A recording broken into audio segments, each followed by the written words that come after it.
Yeah, so here we are again this week, Byron. It's nice to see you again. Nice to sit down and have this chat. I feel like the last time we got together was a successful conversation that we had between the two of us, and I look forward to another unpacking of the week. So here we go. Here we go. Yeah, I would say that for myself for this week, I have continued what I was doing last week and trying to pull myself away from a lot of the argumentative things that have been going on all over Facebook, and trying to only target certain conversations that I feel like I can actually show up in and understand where I'm coming from and continue to keep myself grounded. So I actually had a really strong conversation with a longtime friend of mine. I've known him for probably about 16 years now. I had actually faltered for a moment. I retweeted or reposted this thing. I believe I shared it with you, the lady that was like, all white people are racist and it's a miracle if you aren't. And she was basically directing her argument towards the things that we have learned in the history books, the things that schools have taught us, and how some things have been kept from education to further perpetuate the ideal that the white presence is superior, you know. Do you want to reference Jane Elliott in there? Yeah, Jane Elliott. Jane Elliott. That was her name, Jane Elliott. She's got some good stuff. She does, and the research that she was doing, that she's done, I believe while there is some merit to it, after talking to my friend, I did realize that the way that the message was delivered and what she was trying to say was a little bit divisive.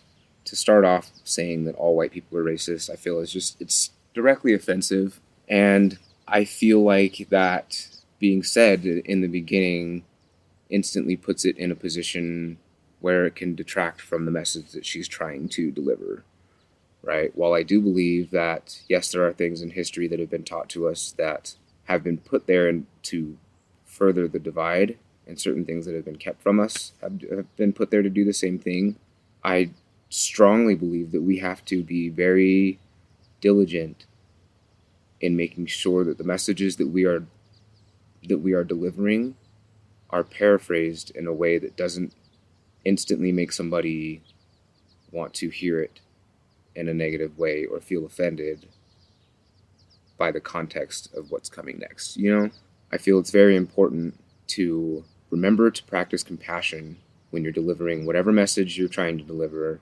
and to be completely honest with yourself and check yourself in those areas and that right before moving forward, instead of getting upset when somebody doesn't hear what you're trying to say.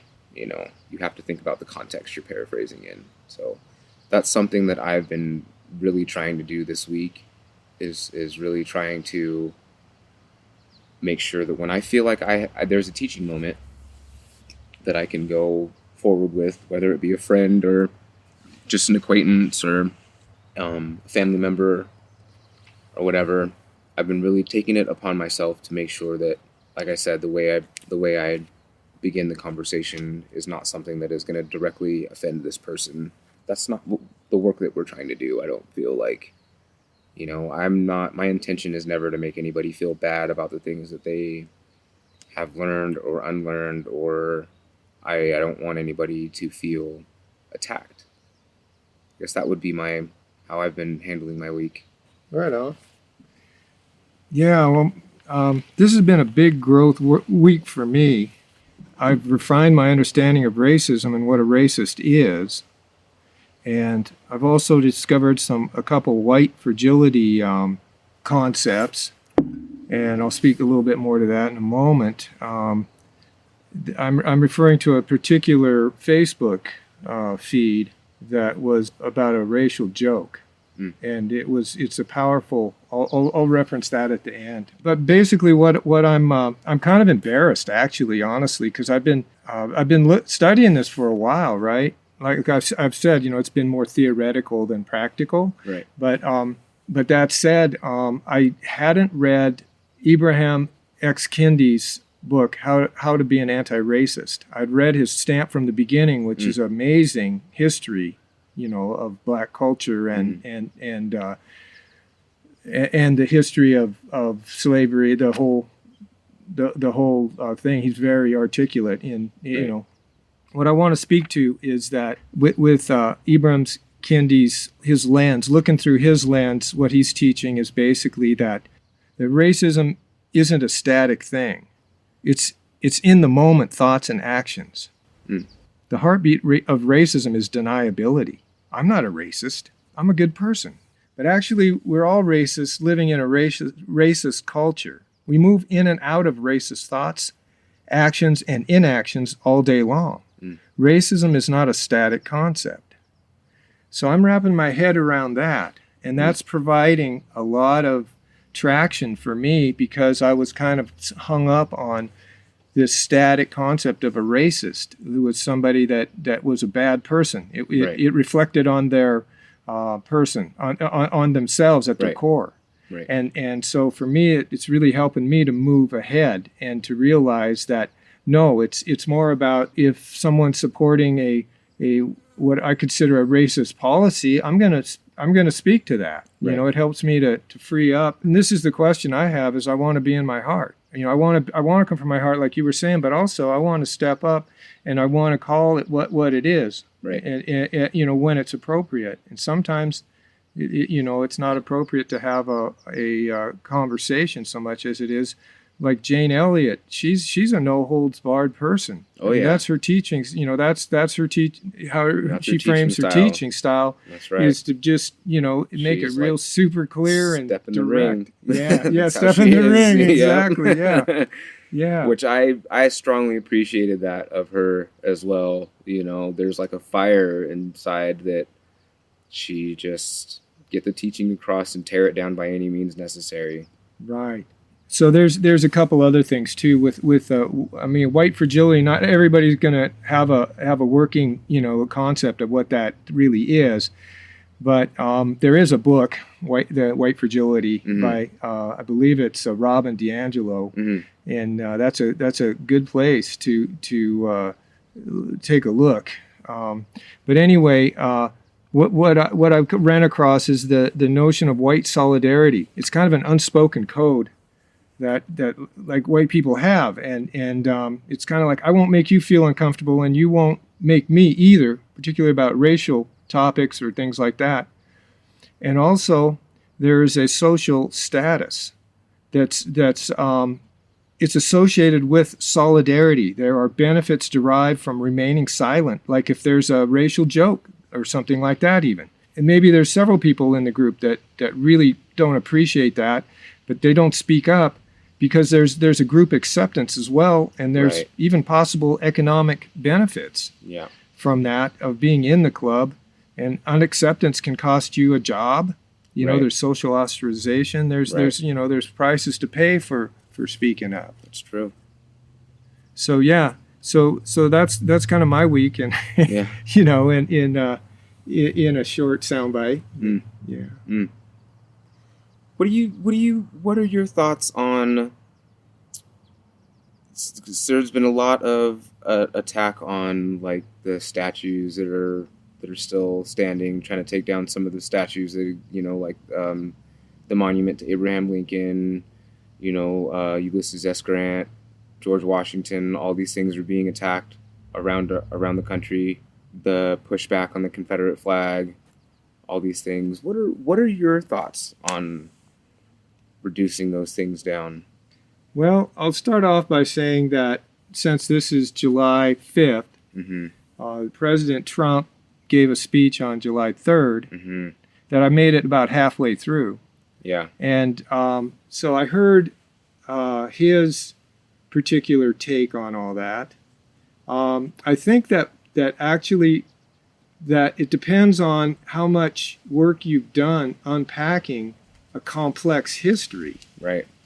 And so if you haven't done much work unpacking that, it's going to seem really like an attack. It's but actually I've done a lot of work on this, so it's kind of me like, well, of course. Yeah. Like I guess I haven't been spending a bunch of time watching all this stuff. Honestly, I've been very, very careful about what I'm letting into my consciousness. I'm not on Facebook much. I'm basically, how my strategy has been, Wes, is that I'm basically emailing, texting, that type of thing, maybe Facebook messaging. And so I'm doing it more on an individual basis, and people are sending me things like you sent me some killer stuff like the Century of the Self on YouTube. That's profound as far as really unpacking some stuff. But to answer your question, it depends on your frame of reference, and so the thing for me that when I start backing up, I look at the Black Lives Matter movement, and then I look at, and I'm just going to say that it appears on the surface that there's activists and there's rioters.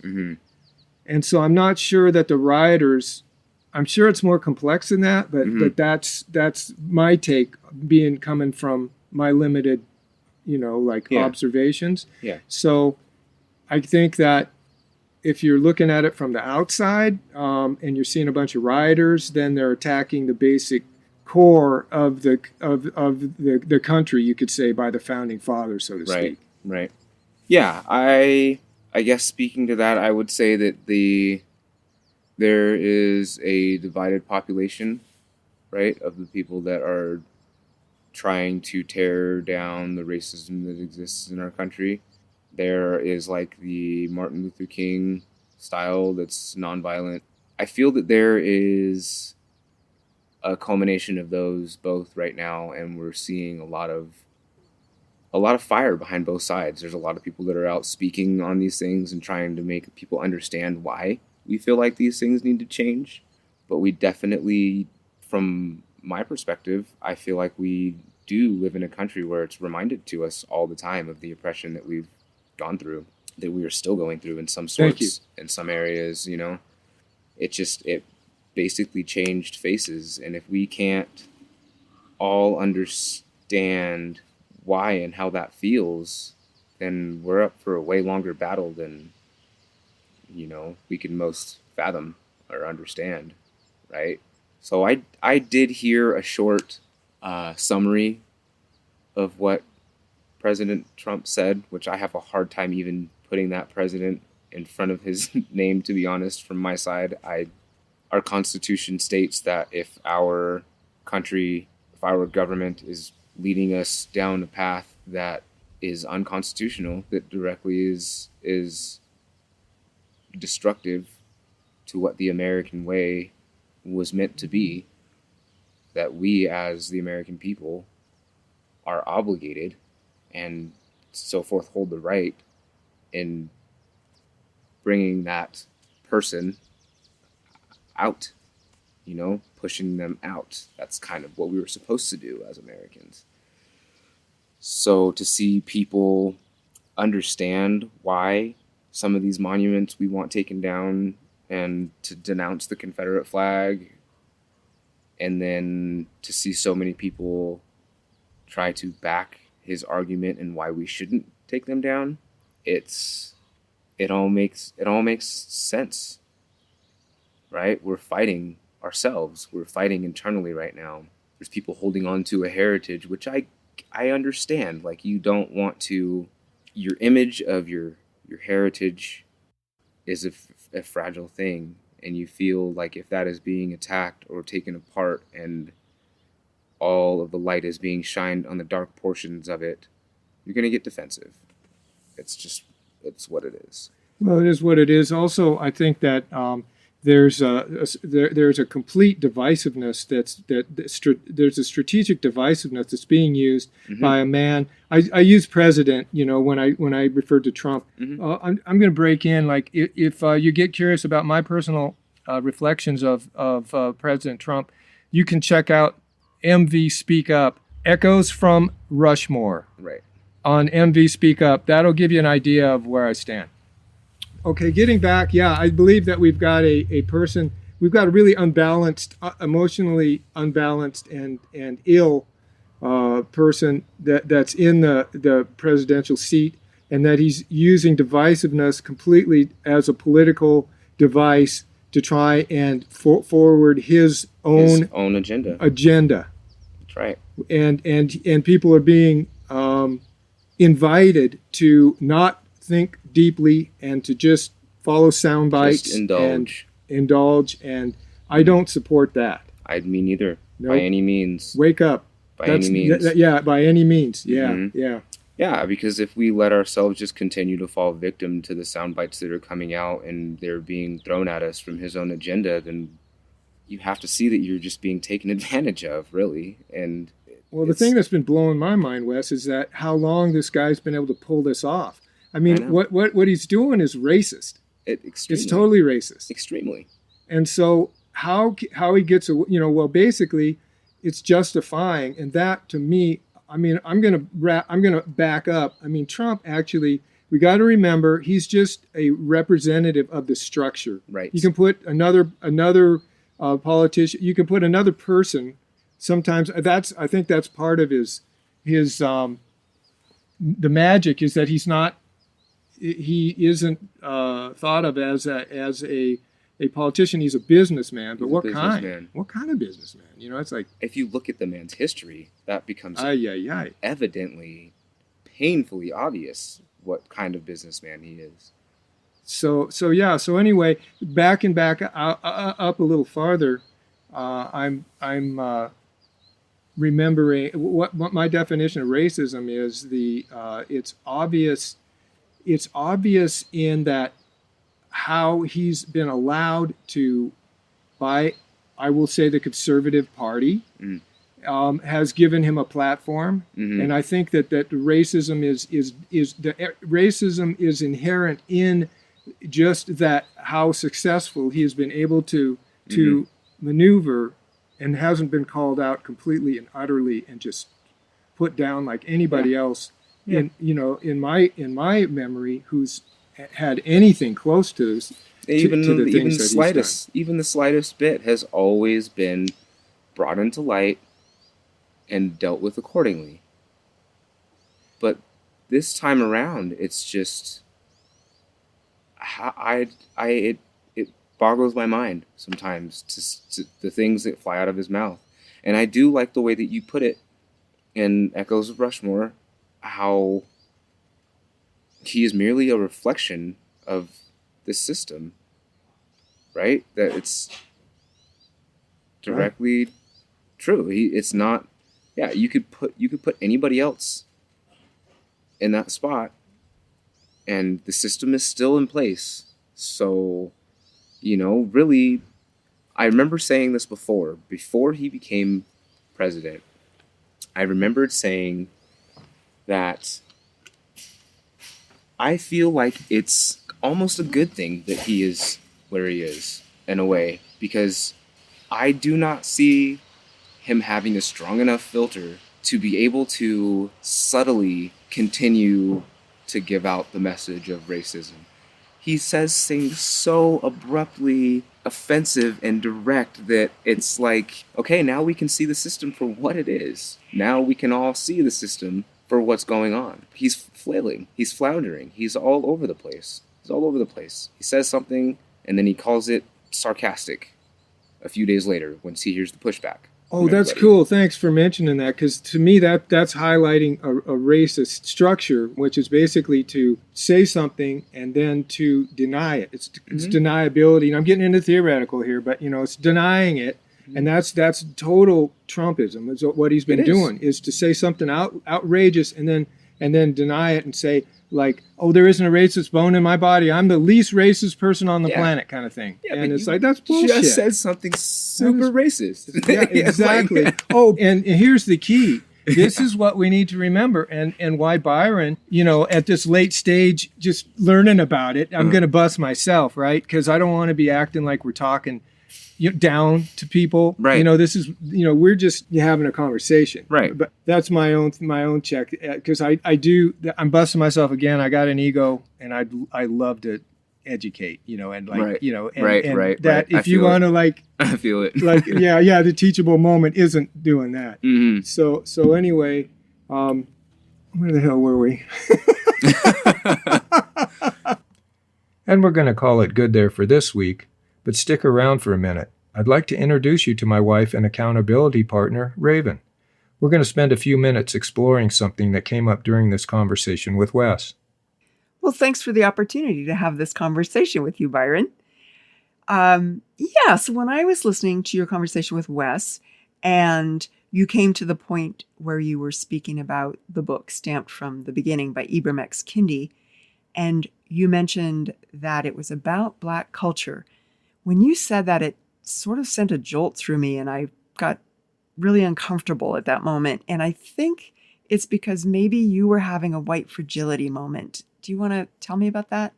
Yeah, I'm glad you are mentioning that. Thanks. Yeah, I believe that I was feeling uncomfortable when I was talking about the book because it's actually a well-documented book about the enslavement of Black people going back 400 years. And I wasn't feeling really, I think that I'm not even sure that I was aware of it completely in the moment. But talking with Wes and bringing up the book about slavery, I think that I just felt uncomfortable just enough to say it was, to start out leading the sentence with being about Black culture as well as slavery. Slavery was kind of almost an aside. Like a throwaway, Didn't it feel? Yeah. Yeah, and I know that feeling of being uncomfortable about talking about race because for myself as a white woman, I don't talk to other people about race that much, more now than ever, but it's not something that I have to talk about. It's taken for granted. So when I do talk about it, particularly with people of color, I always feel a little uncomfortable, like I might say the wrong thing. And I think that's my own white fragility. Yeah, that's a good point about white fragility, Raven. Thanks for mentioning it. Hey, thanks for doing this with me. Well, it's been great to have this conversation, Byron. Thank you. Well, I'm sure it's going to be too...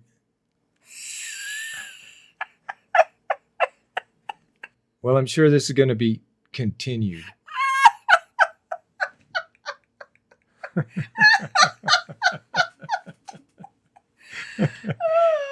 be continued.